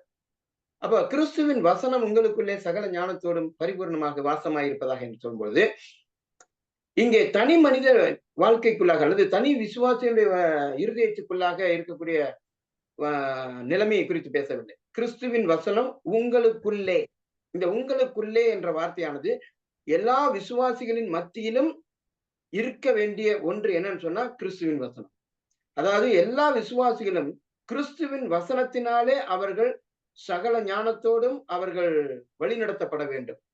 அல்லது எல்லா விசுவாசிகளும் கிறிஸ்துவின் வசனத்துக்கு கட்டுப்பட்டவர்களாக, உட்பட்டவர்களாக இருந்து செயல்பட வேண்டும் என்பதை அது காட்டுகிறது. கிறிஸ்துவின் வசனம் உங்களுக்குள்ளே சகல ஞானத்தோடும் பரிபூர்ணமாக வாசமாயிருப்பதால் விசுவாசிகள் மத்தியிலே தெய்வ வசனம் குடியிருக்க வேண்டும், தங்கி இருக்க வேண்டும். அதாவது வேறு விதத்துல சொல்ல வேண்டுமானால், விசுவாசிகளின் மத்தியிலே தெய்வ வசனமானது அதிகமான இடத்தினால் நிரப்பப்பட வேண்டும். இன்னைக்கு எந்த நிகழ்ச்சி ஆனாலும் சரி, நானும் பாக்குறேன் பல நேரங்கள்ல ஒரு குடும்ப நிகழ்வாக, ஒரு திருமண நிகழ்ச்சியா இருக்கட்டும், வேற குடும்ப காரியங்கள் எதுவா இருக்கட்டும், ஒரு சபை காரியம் வரைக்கும் வந்துருச்சு, எல்லாத்துக்கும் நேரம் இருக்கும். ஆனா கடைசியாக பிரசங்கத்துக்குன்னு வரும் பொழுது என்ன ஒரு இடத்துல கூப்பிட்டுருந்தாங்க, 1/2 மணி நேரம் கொடுத்தாங்க பிரசங்க நேரம். கடைசியாக பிரசங்கம் ஆரம்பிக்கிறதுக்கு முன்னாடி 15 நிமிஷத்துல 20 நிமிஷத்துல முடிச்சிருங்கன்னாரு. மைக்க பிடிக்க போற நேரத்துல சொல்றாரு 15 நிமிஷத்துல முடிச்சிருங்க. எவ்வளவுக்கு எவ்வளவு சுருக்க வேண்டுமோ அவ்வளவுக்கு எவ்வளவு சுருக்குங்கிறார். ஒரு அடக்க நிகழ்ச்சிக்கு நான் போயிருந்தேன். அந்த அடக்க நிகழ்ச்சியில என்னை செய்தி கொடுக்கும்படி சொன்னாங்க. ஆரம்பத்திலேயே சொல்லிட்டாங்க, அடக்க நிகழ்ச்சியில நீங்க ஒரு 1/2 மணி நேரம் பேசுங்க. கடைசியா கல்ற தோட்டத்துல எனக்கு மைக்க கொடுக்கும்போது சொன்னது என்ன தெரியுமா? 10 நிமிஷம் பேசுங்கன்னாங்க. எவ்வளவு தூரம் கிறிஸ்துவின் தேவனுடைய வசனத்தை நாம பிரசங்கத்துக்கு, தேவ வசன செய்திக்கு நம்ம எவ்வளவு நேரத்தை குறைச்சிடுறோம் பாருங்க. தேவனுடைய வார்த்தை நம் நடுவிலே பிரசங்கிக்கப்படுவதற்கு அல்லது அந்த வசனத்தை நாம் கேட்பதிலே ரொம்பவும் சுருங்கி கொண்டிருக்கிறோம். ஆகவே கிறிஸ்துவின் வசனம் உங்களுக்குள்ளே சகல ஞானத்தோடும் பரிபூர்ணமாக வாசமாயிருப்பதாக. ஞானத்தோடும் பரிபூர்ணமாக வாசமாயிருப்பேன். அப்ப சகல ஞானத்தோடும் என்று சொல்வது தெய்வ வசனம் சகல ஞானத்துக்கும் போதுமானதாக இருக்கிறது, சகல ஞானத்தையும் உடையதாக இருக்கிறது. இதை தவிர்த்து வேற எந்த ஞானமும் கிடையாது. இந்த கொலோசை சபை மக்களுக்கு மத்தியிலே ஞான உபதேச கொள்கையாளர்கள், அறிவு கொள்கையாளர்கள் சொன்ன உபதேசத்துக்கு மாறாக தெய்வ வசனமே சகல ஞானத்தையும் கொண்டதாக இருக்கிறது என்பதை நாம் பார்க்கிறோம். ஆகவே அது சகல ஞானத்தோடும் இருக்குமானால் வேறு எந்த கள்ள உபதேசங்களுக்கும் உள்ளே நுழைய முடியாதபடிக்கு அதை காத்துக்கொள்ள முடியும். அது பரிபூர்ணமாக வாசமாயிருக்க வேண்டும். முழு நிறைவாக கிறிஸ்துவின் வசனம் சகல ஞானத்தோடு முழு நிறைவாக உங்களில் வாசமாயிருப்பதாக, உங்களுக்குள்ளே வாசமாயிருப்பதாக. இங்க உங்களில் அல்ல, உங்களுக்குள்ளே என்று சொல்வது எல்லா விசுவாசிகளின் மத்தியிலும் இருக்க வேண்டியது என்னன்னா, நடுநிலை வகிக்க வேண்டியது அல்லது நிறைந்திருக்க வேண்டியது என்னன்னு சொன்னா தெய்வ வசனம். இப்ப தெய்வ வசனம் நம்முடைய சபையில எவ்வளவு நிறைந்திருக்கிறது. ஒரு சில காலங்களுக்கு முன்னதாக நம்ம பார்க்கும்போது தெய்வ வசனத்துக்கு எவ்வளவு முக்கியத்துவம் கொடுக்கப்பட்டிருந்த சபையில இன்றைக்கு தெய்வ வசனத்துக்கான இடம் குறைந்து கொண்டே வருகிறது. அடுத்தது 17வது வசனம். வார்த்தையினாலாவது கிரியையினாலாவது நீங்கள் எதை செய்தாலும் அதையெல்லாம் கர்த்தராகிய இயேசுவின் நாமத்தினாலே செய்து அவர் முன்னிலையாக பிதாவாகிய தேவனை ஸ்தோத்திரியுங்கள் என்று சொல்லி பார்க்கிறோம். நாம் எதை செய்தாலும் சரி, நம்முடைய பேச்சானாலும் நம்முடைய கிரியைகளானாலும் சரி, எல்லாமே கர்த்தராகிய இயேசுவின் நாமத்தினாலே செய்து தேவனை ஸ்தோத்திரிக்க வேண்டும். அவர் முன்னிலையாக பிதாவாய் அவரை முன்னிலைப்படுத்தி அவரை முன்னிலையில் வைத்து நாம் தேவனை ஸ்தோத்திரிக்க வேண்டும். தேவனை ஸ்தோத்திரிப்பதற்கு நமக்கு முன்னிலை வகிப்பவர் யாருன்னா கர்த்தராகிய இயேசு கிறிஸ்து. அவருடைய நாமத்தை குறித்து நாம் இங்கே பார்ப்போம். எதை செய்தாலும் அதையெல்லாம் கர்த்தராகிய இயேசுவின் நாமத்தினாலே செய்து. இயேசுவின் நாமம் என்று கர்த்தராகிய இயேசுவின் நாமம் என்று சொல்லும் பொழுது அதுக்கு ஒரு பெரிய மகிமை கனம் இருக்கிறது, மகத்துவம் இருக்கிறது. அந்த மகத்துவத்தை உணர தவறி கொண்டிருக்கிறது இன்றைக்கு கிறிஸ்தவ சபைகள். பொதுவாக நம்முடைய சபைகள்ல அந்த மாதிரி கிடையாது. பொதுவாக கிறிஸ்தவ உலகத்திலே பிற சபைகள் மத்தியிலே கர்த்தராகிய இயேசு கிறிஸ்துவின் நாமத்தை உச்சரிக்கும் பொழுது இயேசுவின் நாமத்தினாலே ஜெபிக்கிறோம் இப்படிதான் சொல்லுவாங்க. நம்முடைய சபைகள்ல குறைவுதான், ஆனால் ஒரு சிலர் இருக்கிறாங்க. இந்த தாக்கம் நம்முடைய சபைகளையும் பாதிக்கிறது. வெறுமனே இயேசுவின் நாமத்தில் என்று சொல்லி ஜெபம் ஏறெடுக்கிற பழக்கம் நம்ம மத்தியிலே கிடையாது. ஆனால் இன்றைய நாட்களிலே அது வந்து கொண்டிருக்கிறது. காரணம் என்னன்னு சொன்னா, கர்த்தராகிய இயேசுவின் நாமத்துக்குரிய மகத்துவம் தெரியாத காரணத்தினாலே, அல்லது வேதம் அதை எப்படி பயன்படுத்தி இருக்கிறதுங்கிறது தெரியாததுனாலே பிற சபையார் இயேசுவின் நாமத்தில் ஜெபிக்கிறோம், இயேசுவின் நாமத்தில் ஜெபிக்கிறோம் என்று சொல்லுவார்கள். ஒரு காரியத்தை தெரிந்து கொள்ள வேண்டும். ஆண்டவராகிய இயேசு கிறிஸ்து இந்த பூமியில் மனிதனாக பிறப்பதற்கு முன்னதாக அவருக்கு இயேசு என்ற பெயர் இல்லை. அவர் பூமியிலே மனிதனாக வந்த பொழுது அவருக்கு இந்த பெயர் கொடுக்கப்பட்டது. பூமிக்குரிய மனுஷ பெயராக அவருக்கு அது கொடுக்கப்பட்டது. அதற்கான காரணமும் சொல்லப்பட்டது. இயேசு என்று சொன்னால் தமது ஜனங்களின் பாவங்களை நீக்கி ரட்சிக்கிறவர். நம்முடைய இரட்சகராக அவர் வந்தது நிமித்தமாக அவரே இரட்சகர் என்பதை அடையாளப்படுத்துவதற்காக பிரத்யேகமாக இயேசு என்ற பெயர் அவருக்கு கொடுக்கப்பட்டது என்றாலும் இந்த இயேசு என்ற பெயரில் அநேகர் வசித்தார்கள், அநேகர் வாழ்ந்தார்கள். ஆகவே இயேசு என்பது ஒரு சாதாரண எபிரேய மனுஷ பெயர், மனித அடையாளம். ஆனால் அந்த இயேசுதான் யூதர்களுக்கு யாராக இருக்கிறார் என்று சொன்னால் கிறிஸ்து என்பதை வலியுறுத்தி பிரசங்கிக்கப்பட்டது. இயேசுவே கிறிஸ்து என்று சொல்லி அப்போஸ்தலர்கள் பிரசங்கித்தார்கள். கிறிஸ்து என்று சொன்னால் தேவனுடைய குமாரன், அபிஷேகம் பண்ணப்பட்டவர் என்ற அர்த்தங்களுடையது. கிறிஸ்து அபிஷேகம் பண்ணப்பட்டவர், இயேசுதான் கிறிஸ்துவாக இருக்கிறார், இயேசுவே கிறிஸ்து என்று பிரசங்கித்தார்கள். இன்னைக்கு நம்ம இயேசு கிறிஸ்துன்னு ஒரு அடையாள பெயராக சொல்லுகிறோம், அவரை குறிப்பிடுவதற்காக சொல்லுகிறோம். ஆனால் அப்போஸ்தலர்களுடைய காலத்திலே அப்போஸ்தலர்களுக்கு யூதர்கள் மத்தியிலே சுவிசேஷத்தை அறிவிக்கிற நேரத்திலே மிக முக்கியமான ஒரு காரியம் இயேசுவே கிறிஸ்து என்று பிரசங்கித்தார். இயேசு தேவனுடைய குமாரனாக இருக்கிறார். அவர் தேவனுடைய குமாரன் என்பது எவ்வளவு பெரிய மகத்துவமானது. குமாரன் என்ற வார்த்தை எவ்வளவு மேன்மையானது என்பதை எபிரேயர் 1ஆம் அதிகாரத்திலே நாம் வாசிக்கிறோம். அவர் தேவதூதரை பார்க்கல எவ்வளவு விசேஷித்த நாமத்தை சுதந்திரித்துக் கொண்டாரோ அவ்வளவாக விசேஷித்தவராக அவர் இருக்கிறார் என்று சொல்லி நாம் பார்க்கிறோம். அவர் தேவதூதர்களில் எவரை பார்த்தும் ஒருபோதும் நீர் என்னுடைய குமாரன் என்று சொன்னதே கிடையாது. இயேசு கிறிஸ்து ஒருவரே தேவனுடைய குமாரனாக இருக்கிறார். இதே 1ஆம் அதிகாரத்திலே நாம் பார்க்கும்போது தேவனுடைய தற்சரூபமானவர் என்று சொல்லி நாம் பார்ப்போம். அப்படின்னு என்ன அர்த்தம்? தேவனை உள்ள பிரகாரமாக பிரதிபலித்து காட்டக்கூடியவராக, வெளிப்படுத்தக்கூடியவராக இருக்கிறார். தேவனை வெளிப்படுத்துகிறவர் என்ற அர்த்தத்திலே தான் அவர் தேவனுடைய குமாரன் என்ற பெயர் அவர் கொடுக்கப்பட்டிருக்கிறார். கிறிஸ்து தேவனுடைய குமாரனாக இருக்கிறார். அது மாத்திரமல்ல, அவர் கர்த்தத்துவம் உடையவராக இருக்கிறார். அவர் கர்த்தராக இருக்கிறார். சர்வத்துக்கு மேலான கர்த்தத்துவம் உடையவராக அவர் இருக்கிறார். அவர் சகல அதிகாரமும் உடைய கர்த்தாதி கர்த்தராக, தேவாதி தேவனாக அவர் இருக்கிறார். அவருடைய கர்த்தத்துவம், அவருடைய தெய்வீகத்தினுடைய அடையாள பெயராக இருக்கிறது கர்த்தர் என்கிற நாமமாக இருக்கிறது. இந்த நிலைமையிலே நம்முடைய சபைகளிலே கர்த்தராகிய இயேசு கிறிஸ்துவை நாம் மகிமைப்படுத்த வேண்டும். நம்முடைய ஜெபங்களிலே நாம் கர்த்தராகிய இயேசுவின் நாமத்தினாலே ஜெபிக்கிறோம். ஏன் ஜெபிக்கிறோம் தெரியுமா? எதையாவது சொல்லிட்டு கடைசியில முடிக்கும் போது நாம் ஏன் அப்படி ஜெபிக்கிறோம்? ஒவ்வொரு மனிதனுக்கும் ஒரு பெயருக்கு என்ற பெயர் என்பது அது அவனுக்கான அடையாளம் மட்டுமல்ல, அவனை குறிப்பிடுவதற்கான அடையாளம் மட்டுமல்ல. வேதாகமத்தை பொறுத்த வரைக்கும் பெயர்கள் என்பது அது குணப்பண்புகளின் அடையாளமாக இருக்கிறது. வேதத்திலே நாம் பார்க்கிறோம், பழைய ஏற்பாட்டிலும் புதிய ஏற்பாட்டிலும் தேவன் ஒரு சில காரணங்களை முன்னிட்டு ஒரு மனிதனுடைய வாழ்க்கையில் ஒரு பெரிய மாற்றத்தை உண்டாக்குகிற நேரத்திலே அவனுக்கு பெயரை மாற்றுகிற வழக்கத்தை நாம் பார்க்கிறோம். இன்றைக்கு பலரும் ஞானஸ்தானம் எடுத்துட்டாக்க உடனே பேர் மாத்துற வழக்கத்தை பார்க்கிறோம். கிறிஸ்தவ பெயர் வச்சுக்கணுங்கிறதுக்காக வைக்கிறாங்க. ஆனால் வேதாகமத்தில பெயர் மாற்றங்கள் செய்யப்பட்டது எதற்காக என்று கேட்டால், அவங்களுடைய குணப்பண்புகள் மாற்றப்பட்டது, அவர்களுடைய ஆழ்த்தன்மை மாற்றப்பட்டது, அவர்கள் புதிய ஒரு மனிதர்களாக மாற்றப்பட்ட போது அவர்களுக்கு அந்த பெயர் சூட்டப்பட்டது. உதாரணமாக பழைய ஏற்பாட்டில் யாக்கோபை பார்க்கிறோம். இனி உன் பெயர் யாக்கோபு என்னப்படாமல் இஸ்ரவேல் என்னப்படும் என்று சொன்னார். ஆண்டவர் இந்த பெயரை மாற்றுவதற்கு முன்னதாக அவனிடத்தில் தானே அவனுடைய பெயரை கேட்கிறார். உன் பெயர் என்ன என்கிறார். யாக்கோபுடைய பெயர் என்னன்னு அவருக்கு தெரியாம இருக்குமா என்ன?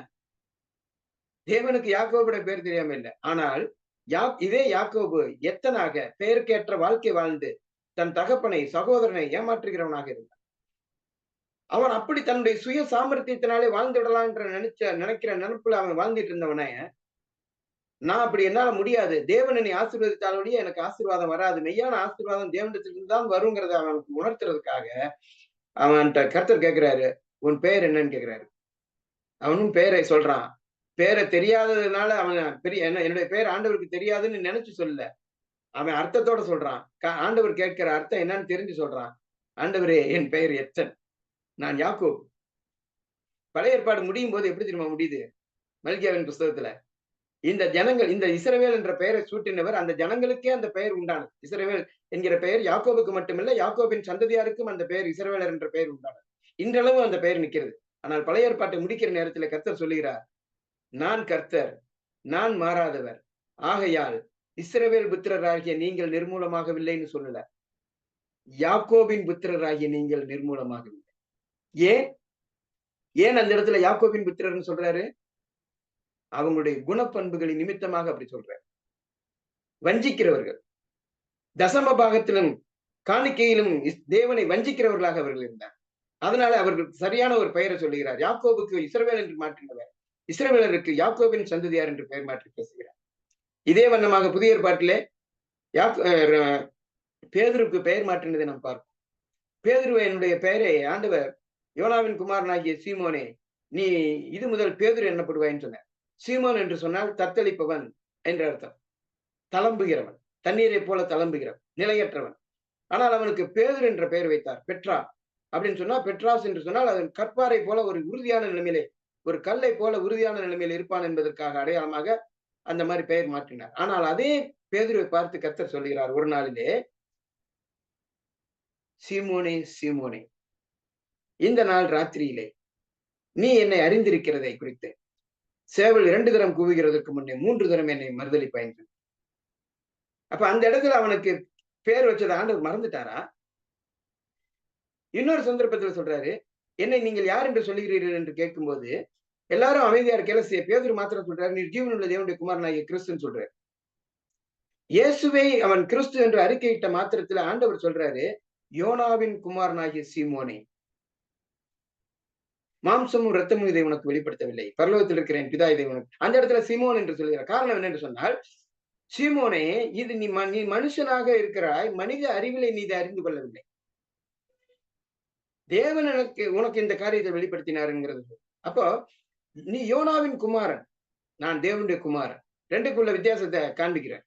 நீ என்னை தேவனுடைய குமாரன் என்று சொல்லுகிற நேரத்துல நீ யோனாவின் குமாரன் என்பதை அங்கே அவனுக்கு உணர்த்தி காண்பிக்கிறான். அப்போ சீமோன் என்ற பெயரானது அவனுடைய பழைய குணாதிசயத்தை, பழைய சுபாவத்தை காட்டுகிறது. புதிய ஏற்பாட்டில புதிய நிலைமையில வரும் பொழுது அவனுடைய பேருக்கேற்றாற் போல பேதுரு என்கிற பெயரிலே அவன் விளங்குகிறான். அவனுடைய குண சுபாவங்களுக்கு ஒத்ததாக அவனுடைய பெயர் அங்க பயன்படுத்தப்படுகிறத நம்ம பார்க்கிறோம். இது மாதிரி இன்னும் நிறைய பெயர்கள் சொல்ல முடியும். ஆனால் உதாரணத்துக்கு 2 சொன்னேன். இப்ப இது மாதிரி பழைய ஏற்பாட்டில் வேதத்தை பொறுத்த வரைக்கும் ஒரு பெயர் மாற்றம் என்பது அவங்களுடைய குணப்பண்பை காண்பக்கூடியதாக இருக்கு. வேதாகமத்திலே கிறிஸ்தவர்கள் என்கிற பெயர் கூட அப்படிதான் கொடுக்கப்பட்டது. முதல் சீசர்களுக்கு அந்தியோகியாவிலே கிறிஸ்தவர்கள் என்கிற பெயர் வழங்கப்பட்டது. சீஷர்களுக்கு கிறிஸ்தவர்கள் என்கிற பெயர். இதை 2 அர்த்தத்துல சொல்லுவார்கள். அது ஒரு இழிவான அர்த்தத்துல தான் அவங்கள இழிவுபடுத்தும்படி தான் கிறிஸ்தவர்கள்னு குறிப்பிட்டாங்கன்னு சொல்லி, இன்னொரு பக்கத்துல என்னன்னா அவர்கள் சீஷர்களாக இருந்ததுனாலே அவருடைய அந்த சீஷத்துவத்தின் நிமித்தம் மெத்தோடிஸ்ட்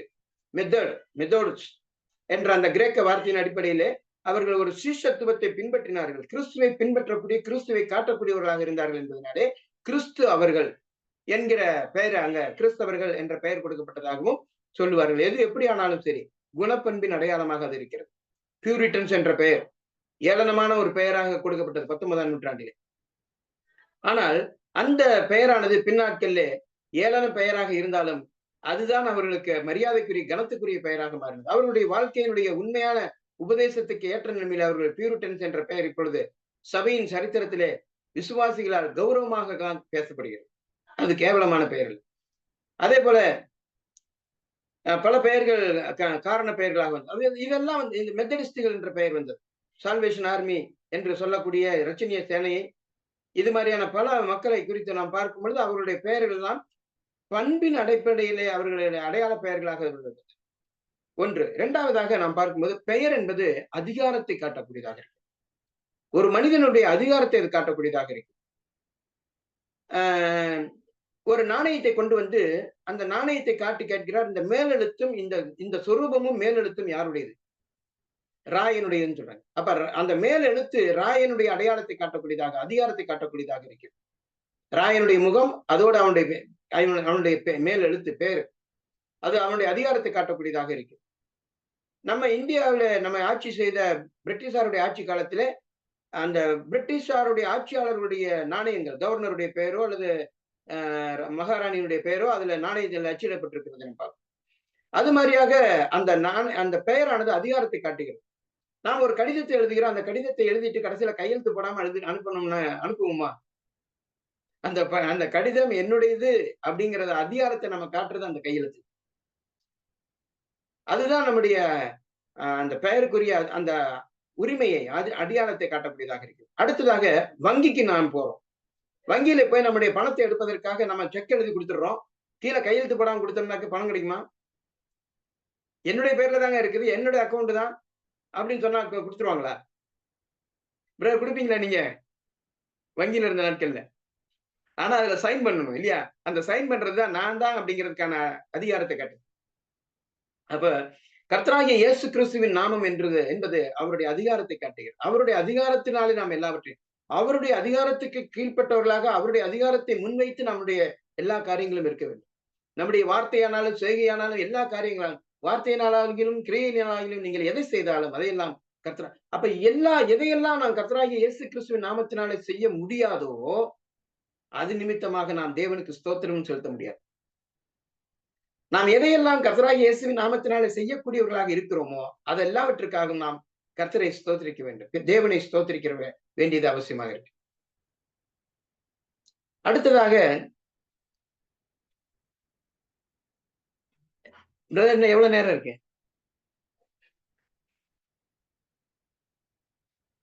5 minutes தான் இருக்கு. 5 நிமிஷம் இருக்கு. 5 நிமிடம் தான் இருக்கு. சரி, நீ இதே சம்மரைஸ் பண்ணிட்டு அந்த இதுல தனியா போயிடுங்க, அடுத்த வகுப்பு போங்க.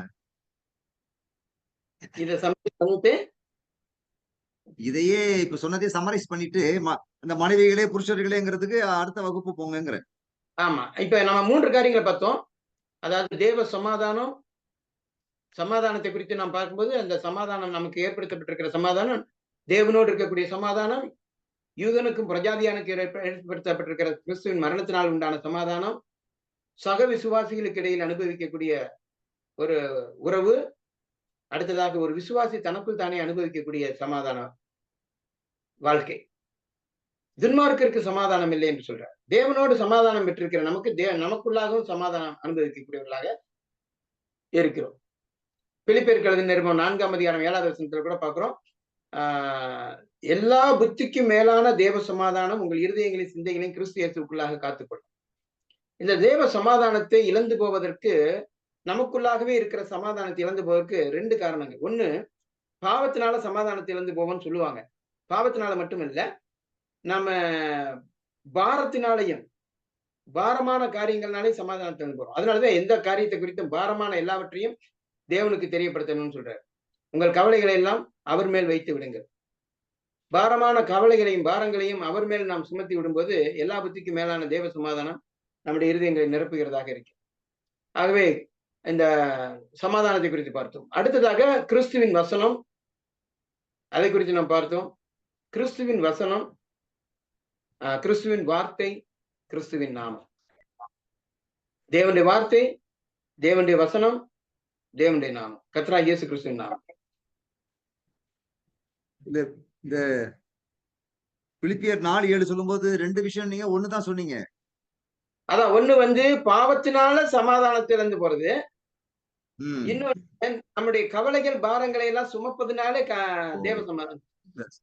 அதனால அப்ப எல்லா புத்திக்கும் மேலான தெய்வ சமாதானம் உங்கள் இருதயங்களை காத்து. அடுத்ததாக 16வது வசனம் முதற்கொண்டு 21வது வசனம் வரையிலும் பார்க்கும்போது பல்வேறு இடங்களிலே நம்முடைய நடக்கையை குறித்து 4வது அதிகாரம் 6வது வசனம் வரைக்கும் சொல்லப்பட்டிருக்கிறது. அதாவது 3வது அதிகாரம் 18 முதல் கொண்டு 4ஆம் அதிகாரம் 6 வரைக்கும் பல்வேறு இடங்களிலே நம்முடைய நடக்கை. அதுல குடும்பத்தை குறித்து குடும்ப வாழ்க்கையை குறித்து சொல்லும் பொழுது குடும்ப வாழ்விலே நம்முடைய பரிசுத்த நடக்கையை குறித்து சொல்லும் பொழுது அங்கே முதலாவது மனைவிகளை குறித்து சொல்லியிருக்கு. மனைவிகளே கர்த்தருக்கு ஏற்கும்படி கீழ்ப்படியுங்கள் என்று சொல்லி பார்க்கணும். மனைவிகளே கர்த்தருக்கு ஏற்கும்படி உங்கள் புருஷருக்கு கீழ்ப்படியுங்கள். இந்த மனைவிகளுடைய கீழ்ப்படிதலை நிருபங்கள்ல எல்லா இடத்திலும் சொல்லப்பட்டிருக்கிறது. ஒண்ணு, கர்த்தருக்கு ஏற்கும்படி கர்த்தருக்குள் கீழ்ப்படியுங்கள். இப்படிப்பட்ட வார்த்தைகளை நாம் பார்க்க முடியும். ஆகவே மனைவிகள் கர்த்தருக்கு கீழ்ப்படிய வேண்டும் என்பது அடக்கி வைக்கப்படும் அடக்குமுறையை காட்டக்கூடிய வார்த்தை அல்ல. மாறாக அன்பினாலே அவர்கள் தங்களுடைய இடத்திலே அவர்கள் தாங்களாகவே அந்த இடத்தில் இருந்து செயல்படுவதை காட்டுகிறது. அதாவது ஒரு தலையின் கீழ் இருக்கும் சரீரம் போல, இந்த தலை என்று சொல்லும்போது ஒரு சரீரத்துக்கு ஒரு தலைதான் இருக்கு. இப்ப சமீப நாட்கள்ல இந்த உலக வழக்கத்தின்படி குடும்ப தலைவின்பாங்க. ஆனா அது கிறிஸ்தவ குடும்பத்தை பொறுத்த வரைக்கும் தலை என்பது ஒண்ணுதான் சொல்லியிருக்கு. ஒரு சரீரம், ஒரு தலை. அப்ப ஒரு தலையாக புருஷன் இருக்கிறான். அந்த தலைமையின் துவத்தின் கீழாக இருந்து செயல்படுவதற்கு ஒரு துணையாக மனைவி கொடுக்கப்பட்டிருக்கிறார். மனைவி தன்னுடைய இடத்தை உணர்ந்து நடந்து கொண்டால் போதுமானது. அதுதான் வேத வசனத்தின்படி. தலைமையின் கீழாக, அந்த வழிநடத்துதலின் கீழாக, தலை என்று சொல்லும் பொழுது தலைமைத்துவம் பொறுப்பையும் வழிநடத்துதலையும் காட்டுகிறது. தலைமை என்பது ஆணவத்தையும் அதிகாரத்தையும் செலுத்துறதே அல்ல.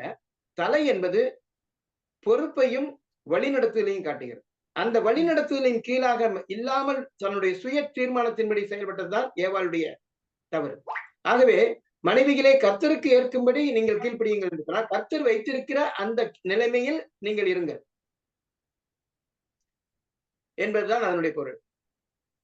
இரண்டாவதாக, புருஷர்களே உங்கள் மனைவிகளில் அன்பு கூறுங்கள் என்று சொல்லி பார்க்கிறோம். அவர்கள் மேல் கசந்து கொள்ளாதீர்கள். அன்பு கூறுதல், கசந்து கொள்ளாதீர்கள், 2 காரியம் சொல்லப்பட்டிருக்கு. நமக்கு தெரியும், இந்த நிருபத்திலும் எபேசியர் நிருபத்திலும் நிறைய காரியங்கள் இந்த கணவன் மனைவிக்கு சொல்லப்பட்டிருக்கு. ரொம்ப எளிமையாக சொல்லும் பொழுது பவுல் சொல்லும் பொழுது எபேசியர்ல சொல்றாரு, 2 உதாரணங்கள் காண்பிக்கிறார். புருஷர்களே உங்கள் மனைவிகளில் அன்பு கூறுங்கள் சொல்லும்போது அதுக்கு உதாரணம் யாருன்னா கிறிஸ்து தான். கிறிஸ்து சபையில் அன்பு கூர்ந்தது போல நாமும் அன்பு கூற வேண்டும். கிறிஸ்து சபைக்காக தம்மை தாமே ஒப்புக் கொடுத்தார். தம்மை தாமே நம்மையே முழுவதும் அர்ப்பணிக்கும் அளவுக்கு நாம் நம்முடைய மனைவியில் அன்பு கூற வேண்டும் என்பதை நாம் பார்க்கிறோம். இதற்கு சொல்லும் பொழுது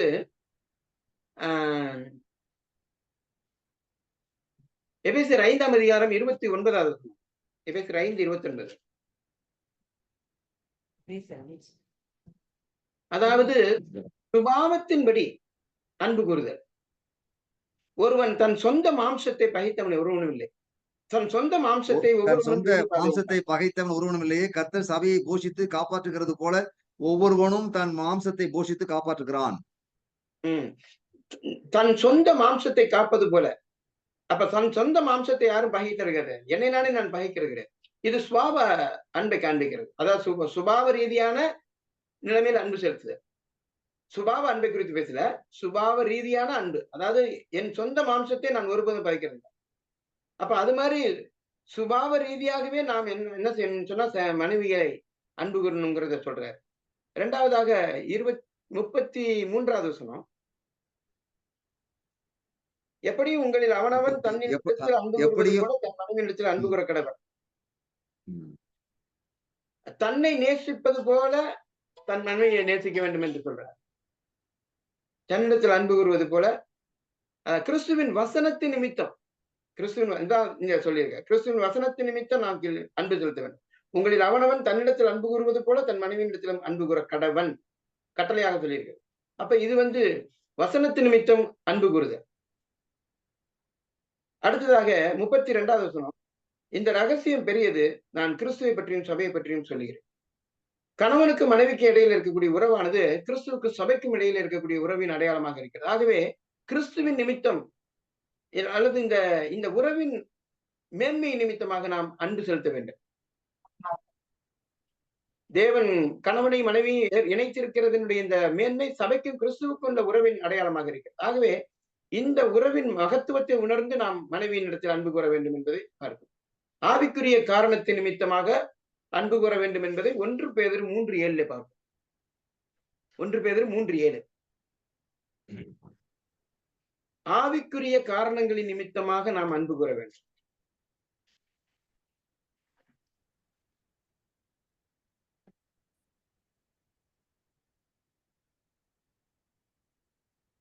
பேதுரு 3:7 அந்தபடி புருஷர்களே, மனைவியானவள் பலவீன பாண்டமாய் இருக்கிறபடினால் உங்கள் ஜபங்களுக்கு தடை வராதபடிக்கு நீங்கள் விவேகத்தோடு அவர்களுடனே வாழ்ந்து உங்களுடனே கூட அவர்களும் நித்திய ஜீவனாகிய கிருபையை சுதந்திரித்துக் கொள்கிறவர்களானபடியால் அவர்களுக்கு செய்ய வேண்டிய கனத்தை செய்யுங்கள். இங்க நான் பார்க்கிறோம் 2 காரியம் சொல்லப்படுது. நடைமுறை வாழ்க்கையில இந்த இம்மைக்குரிய வாழ்க்கையிலே ஜபங்களுக்கு தடை வராதபடி, எப்போதுமே கணவன் மனைவி ஒருவருக்கு ஒருவர் சமாதானம் இருந்தாங்கன்னு சொன்னா, சண்டை சச்சரவுகள் இருந்தா அவங்க ஜபம் சேர்ந்து ஜெபிக்க முடியாது. அப்ப ஜெபங்களுக்கு தடை வராதபடிக்கு நாம் எப்படி ஆகிலும் விவேகத்தோடு வாழ்ந்து அவங்களிடத்துல அந்த அன்பு செலுத்துறதுல ஜாக்கிரதையா இருக்கணுங்கிறத பாக்குறோம். 2வது, மறுமையை குறித்து சொல்லும்போது நித்திய ஜீவனாகிய கிருபையை உங்களோடு கூட சுதந்திரிக்கிறவர்கள் என்பதை ஞாபகப்படுத்துகிறார். அவர்களும் உங்களோடு கூட நித்திய ஜீவனாகிய கிருபையை சுதந்திரிக்கிறவர்கள். ஆகவே அவர்களை கனம் பண்ணுங்கள் என்று சொல்லி பல நேரத்திலும் மனைவியை கனம் பண்ணாத வார்த்தைகளினாலும் செயலாலும் கனவீனப்படுத்தக்கூடிய விசுவாசிகள் உண்டு. சில நேரத்துல தப்பி தவறி அது மாதிரி என்னுடைய வாழ்க்கையில நிறைய காரியங்கள் நடந்ததை குறித்து ஒரு சில நேரங்களில் பயந்து கவலைப்பட்டிருக்கு. பதட்டம் அடைந்து நம்ம பல நேரங்கள்ல மனைவிக்கு உரிய கனத்தை நாம் கொடுப்பதில்லை. நித்திய ஜீவனாகிய கிருபையை உங்களோடு கூட அவர்களும் சுதந்திரித்துக் கொள்ளுகிறவர்கள் ஆனபடினாலே அவர்களுக்கு செய்ய வேண்டிய கனத்தை செய்யுங்கள். அற்பமாக எண்ணாமல், மனைவியை அற்பமா எண்ணாதபடிக்கு அவளை நமக்கு சரிசமமானவளாக கனமுள்ளவளாக கருது. அடுத்தது பிள்ளைகளை குறித்து பார்க்கிறோம். பிள்ளைகளை குறித்து சொல்லும் பொழுது 20வது வசனம், பிள்ளைகளே உங்களை பெற்றாருக்கு எல்லா காரியத்திலும் கீழ்ப்படியுங்கள், இது கர்த்தருக்கு பிரியமானது. கர்த்தருக்கு பிரியமானது. இங்கேயும் கூட மனைவிகளை குறித்து சொல்லும் பொழுது கர்த்தர் கேட்கும்படி கீழ்ப்படியுங்கள்னு சொல்லிருக்கு. இங்க கர்த்தருக்கு இது பிரியமானது என்று சொல்லலாம். இங்க இந்த கர்த்தருக்கு கீழ்ப்படியுங்கள் என்ற, பிள்ளைகளே உங்கள் பெற்றாருக்கு எல்லா காரியத்திலும் கீழ்ப்படியுங்கள், இது கர்த்தருக்கு பிரியமானது என்று சொல்வது, இங்கே சொல்லியிருக்கிற இந்த வார்த்தை ஒரு இராணுவ வார்த்தையாக இருக்கிறது. ஒரு பிள்ளையானவன் தன் தகப்பனையும் தாயையும் மதித்து கனம் பண்ணி நடக்க வேண்டியது அவசியமாக இருக்கிறது. பெற்றோரை மதிக்கக்கூடிய கனம் பண்ணக்கூடிய பிள்ளைகளை வளர்க்க வேண்டும். அவர்கள் அப்படிப்பட்ட நிலைமையில் இருக்க வேண்டும். அது கர்த்தருக்கு பிரியமானது. எவ்வளவு வயதானவர்களாக இருந்தாலும், திருமணத்துக்கு பிறகும் வயதானவர்களாக இருந்தாலும், பெற்றோர்கள் இருக்கும் காலமளவும் பெற்றோர்களை அவர்கள் மதிக்க. சிலர் பிள்ளைகளாக இருக்கிற சிறு பிள்ளைகளாக இருக்கிற காலத்திலேயே பிள்ளைகள் பெற்றோர்களை மதிக்கிறது இல்லை, கனம் பண்றது இல்லை, கீழ்ப்படுகிறது இல்லை. அப்புறம் பெரியவர்கள் ஆகும்போது எப்படி கீழ்ப்படிவாங்க? பெரியவர்கள் ஆன பிறகும் அவர்கள் பெற்றோருக்கு கீழ்ப்படிந்திருக்க வேண்டும். ஆண்டவராகிய இயேசு கிறிஸ்து தம்முடைய 30 வயது வரைக்கும் தன் தாய் தகப்பனுக்கு கீழ்ப்படிந்திருந்தார் என்று சொல்லி பார்க்கிறோம். நான் ஒரு வாலிப வயசு பையன், ஒரு 17-18 வயசு பையன்கிட்ட பேசும்போது சொன்னேன், பெற்றோருக்கு கீழ்ப்படியாதவன் கிறிஸ்து நம்மளுடைய சபையில் இருக்கக்கூடிய பையன் தான். அவனுக்கு புத்திமதி சொல்லும்போது நான் சொன்னேன், இயேசு கிறிஸ்து எத்தனை வயசு வரைக்கும் பெற்றோருக்கு கீழ்ப்படிஞ்சிருந்தாருன்னு கேட்டேன். 30 வயது வரைக்கும். இப்ப 30 வயது வரைக்கும் நீ எப்படி 30 வயதுங்கிற போது நீ யோசனை பண்ணி பாரு, உன்னுடைய வயசோட ஒப்பிட்டு பாருன்னு சொன்னேன். அதனால பிள்ளைகள் கர்த்தருக்கு கீழ்ப்படியும்படியாக செய்ய வேண்டியது ரொம்ப ரொம்ப முக்கியமானதாக இருக்கிறது, அவசியமாக இருக்கு. இது கிறிஸ்தவ பிள்ளைகளுடைய குணாதிசயம். குறிப்பாக ரட்சிக்கப்பட்ட பிள்ளைகளுடைய வாழ்க்கையில தான் இதை எதிர்பார்க்க முடியும். ரட்சிக்கப்படாத பிள்ளைகளுடைய வாழ்க்கையில எல்லா காரியத்திலும் அவர்கள் கீழ்ப்படியும்படியாக நல்லொழுக்கத்துல வளர்க்க வேண்டும். அது பெற்றோருடைய கடமையாக இருக்கிறது. 21வது வசனம் கடைசியாக, பிதாக்களே உங்கள் பிள்ளைகள் திடனற்று போகாதபடி அவர்களுக்கு கோபம் ஊட்டுங்கள். அப்போ மனைவிகளே, புருஷர்களே, பிள்ளைகளே, பிதாக்களே, குடும்ப வாழ்க்கையில் இருக்கக்கூடிய குடும்ப வாழ்வின் நல்லடக்கை குறித்து இந்த பகுதியில படிக்கிறோம். பிதாக்கள் என்று சொல்லும் பொழுது அது தாயையும் குறிக்கும். தகப்பனை குறித்து சொல்லும்போது அது தாயையும் சேர்த்து குறிக்கும். ஆகவே பிதாக்களை உங்கள் பிள்ளைகள் திடனற்று போகாதபடி அவர்களுக்கு கோபம் ஊட்டாதீர்கள். பிள்ளைகளை நாம் பல நேரங்களில் கோபம் ஊட்டக்கூடிய நிலைமையில நடந்து கொள்ளும். அதுக்காக அவங்களுடைய இஷ்டத்துக்கு நம்ம எல்லாம் விட்டுறணும்னு அர்த்தம் இல்லை. ஆனால் அவர்களுக்கு அவர்களை கண்டிக்கிற நேரத்திலே அவர்களை கோபப்படுத்தாதபடிக்கு அவர்களை நடத்தணும். குறிப்பாக மத்தேயு சுவிசேஷம் 15ஆம் அதிகாரம் முதல் 6 வசனங்கள்ல பிள்ளைகள் பெற்றோர்களுக்கு என்ன செய்ய வேண்டும் என்பதை குறித்து சொல்லாமல் அவர்களுக்கு செய்ய வேண்டிய கனத்துக்கு பதிலாக அவர்களை கனவீனமாக நடத்தக்கூடிய ஒரு போதனையை பரிசேயர்கள் உருவாக்கி இருந்தார். அதனால அவர்கள் வேத வசனத்தை அவமாக்கினார்கள் என்று சொல்லி பார்க்கிறோம்.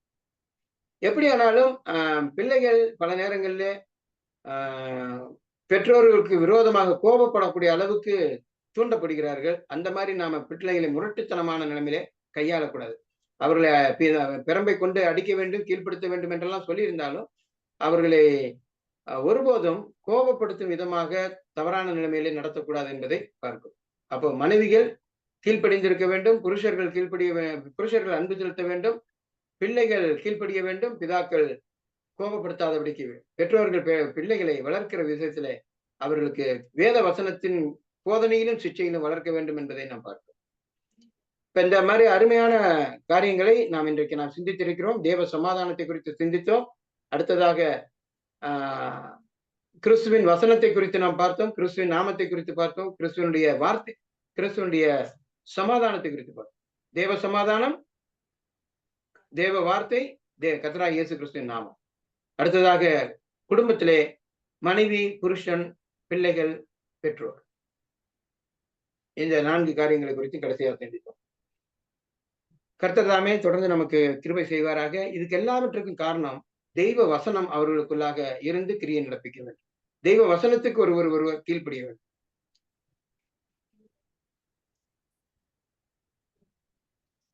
கர்த்தருடைய நாமத்தினாலே நான் இந்த வார்த்தைகளை நிறைவு செய்கிறேன். கர்த்தர் உங்களுக்கு வேண்டிய கிருபைகளை தருவாராக. ஆமென். நாம் ஜெபித்து கூட்டத்தை நிறைவு செய்யலாம். நாம் ஜெபிக்கலாம். கிருபையுள்ள எங்கள் நல்ல பிதாவே, நாங்கள் நன்றியோடு உண்மை துதிக்கிறோம், ஸ்தோத்திரம் செலுத்துகிறோம். இப்பொழுதும் நீர் கொடுத்த விலையேற பெற்ற வசனங்களுக்காக நன்றி செலுத்துகிறோம் கர்த்தாவே. இந்த கொலோசியருக்கு எழுதிய நிருபம் 3ஆம் அதிகாரத்திலிருந்து நாங்கள் அநேக பாடங்களை நாங்கள் கற்றுக்கொண்டோம்.